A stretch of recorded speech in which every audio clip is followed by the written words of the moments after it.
Hi hello పూర్ణ TV ప్రేక్షకులకు నమస్తే. ఈరోజు నేను మీ ముందుకి కల్కి ట్రైలర్ మీద రివ్యూ ఇవ్వడానికి మీ ముందుకు వచ్చాను. కల్కి అవతారం ఎప్పుడు వస్తుందంటే అహంకారంతో అధర్మంగా విచ్చలవిడిగా ప్రపంచాన్ని తన కబంధాస్తాలు పెట్టుకొని ప్రజలందరినీ బానిసలుగా చేసినప్పుడు కల్కి అవతారం వస్తుంది. అంటే ఈ ప్రపంచాన్ని, ఈ భూమిని ఈ రాక్షసాంశతో ఉన్న వాళ్ళందరూ ఆక్రమిస్తారు. భర్తను చూసే భార్య ఉండదు, భార్యను చూసే భర్త ఉండడు. వివాహ వ్యవస్థ మొత్తం కొలాప్స్ అయిపోతుంది. యువకులు, పురుషులు 18 ఏళ్లకే మొత్తం తన ఆయుష్ను తీరిపోయి అంతా మరణిస్తారు. ఎక్కడ ప్రపంచం మొత్తం తల్లిదండ్రులు చూసే బిడ్డలు ఉండరు. యజ్ఞాలు, యాగాలు మొత్తం, క్రతువులు మొత్తం నాశనం అయిపోతాయి. గోవెద, ముఖ్యంగా గోవులను తినటం మొదలు పెడతారు. అలాంటి విపత్కర పరిస్థితులు సంభవించి ఈ ప్రపంచానికి నష్టం కలిగించే సమయంలో హిమాలయాల్లో ఉన్నటువంటి దేవతల నగరం, రహస్య దేవతల నగరమైన శంబలలో విష్ణు, యశుడు, సుమతి దంపతులకు కల్కి రూపంలో శ్రీ మహావిష్ణువు 10వ అవతారంగా జన్మిస్తాడు. టోటల్గా చెప్పాలంటే సామాన్యులను, ధర్మాన్ని పాటించే వ్యక్తులను హీనంగా చూసే వర్గం ఒకటి తయారవుతుంది. వారే ఈ ప్రపంచాన్ని రాక్షసాంశతో ఆక్రమిస్తారు. వారంతా ప్రజలను బానిసలుగా చేసి ఈ భూమిని తన కబంధాస్తాల్లో బంధిస్తారు. కలికి వచ్చే సమయానికి సామాన్యులంతా కట్టు బానిసలుగా ఉంటారని, భూమిని ఆక్రమించిన రాక్షసులను సంహరించడానికి శ్రీ మహావిష్ణువు కల్కిగా అవతరిస్తాడు. ఇక మన కల్కి ట్రైలర్ విషయానికి వస్తే, ట్రైలర్లో ఒక సృష్టి జరగబోతుందని, ఒక రాక్షస సంహారం జరుగుతుందని, ఆ రాక్షసుల చేతుల్లో ప్రజలందరూ బానిసలైపోతున్నారని, ఆ ప్రజలను రక్షించడానికి కల్కి రూపంలో శ్రీ మహావిష్ణువు వస్తున్నాడని చాలా హై ఎండ్లో ట్రైలర్లో చూపించడం జరిగింది. అంటే విలనిజం పరాకాష్ఠలో ఉందని ఆడియన్స్ క్లియర్గా తెలుస్తుంది. అక్కడ ఏం జరుగుతుంది, విలనిజం ఎంత పరాకాష్ఠకు ఉందో at the same time heroism 10 times high లెవెల్లో ఉంటేనే ఈ సినిమా ఆడియన్స్కి రీచ్ అవుతుంది. ఎందుకు, నువ్వు 600 కోట్లు ఖర్చు పెట్టి తెస్తున్నప్పుడు హై లెవెల్ యాక్షన్ సీక్వెన్స్ ఉంటాయని ఆడియన్స్ ఖచ్చితంగా ఎక్స్పెక్ట్ చేసి తీరుతారు.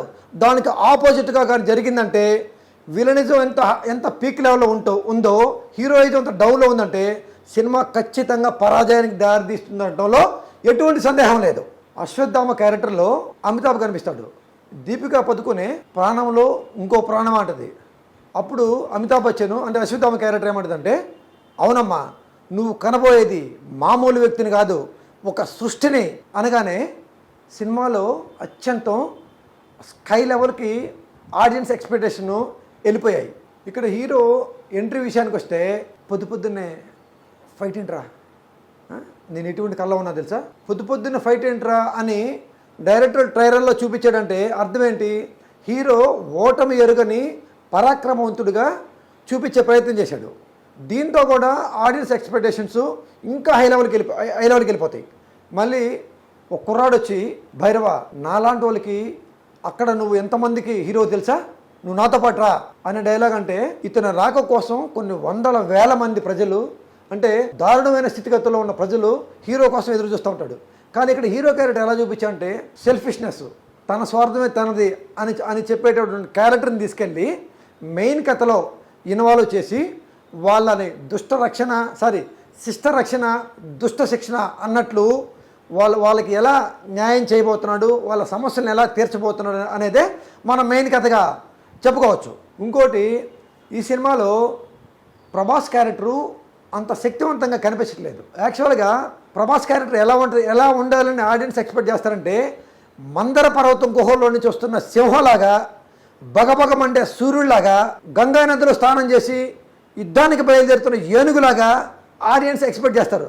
కానీ దానికి ఆపోజిట్గా సింహలాగా ఉండవలసిన ప్రభాస్ క్యారెక్టర్లో కొన్ని కోతి లక్షణాలు మిళితం చేసేటప్పటికి ఒక మిక్స్డ్ ఒపీనియన్ ఆడియన్స్లో ఫామ్ అయింది. ఇంకో పాయింట్ ఏంటంటే, ఒక పిల్లవాడు అశ్వత్థామ అమితాబ్ బచ్చన్తో మళ్ళీ మీ యుద్ధం మొదలైనట్టుంది అంటాడు. హీరో వెంటనే ఈ ఫైట్ కూడా నేను ఓడిపోను, గెలిచి తీరుతాననే కాన్ఫిడెన్స్తో చెప్పినప్పుడు సినిమా అత్యంత ఆమాంతం స్కై లెవెల్, మందర పర్వతంలాగా, మేరు పర్వతంలాగా హై లెవెల్కి వెళ్ళిపోయింది. కాకపోతే కామన్ పాయింట్ ఏంటంటే, ఈ సినిమా ఒక సైంటిఫిక్ మూవీలో చూపించాడు.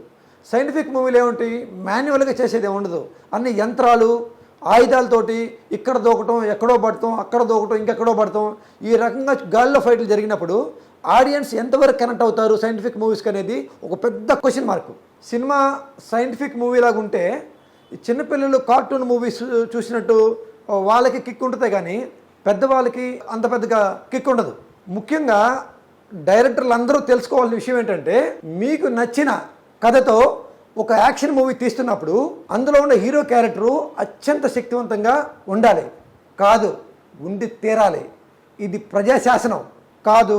మా ఇష్టం వచ్చిన తీరులతో సినిమాలో హీరో క్యారెక్టర్లో దమ్ము లేకుండా సినిమాలు తీస్తామంటే ఓడిపోయి మూలం కూర్చున్న రాజకీయ నాయకుడికి పట్టిన గతే ఈ డైరెక్టర్లందరికీ పడుతుంది.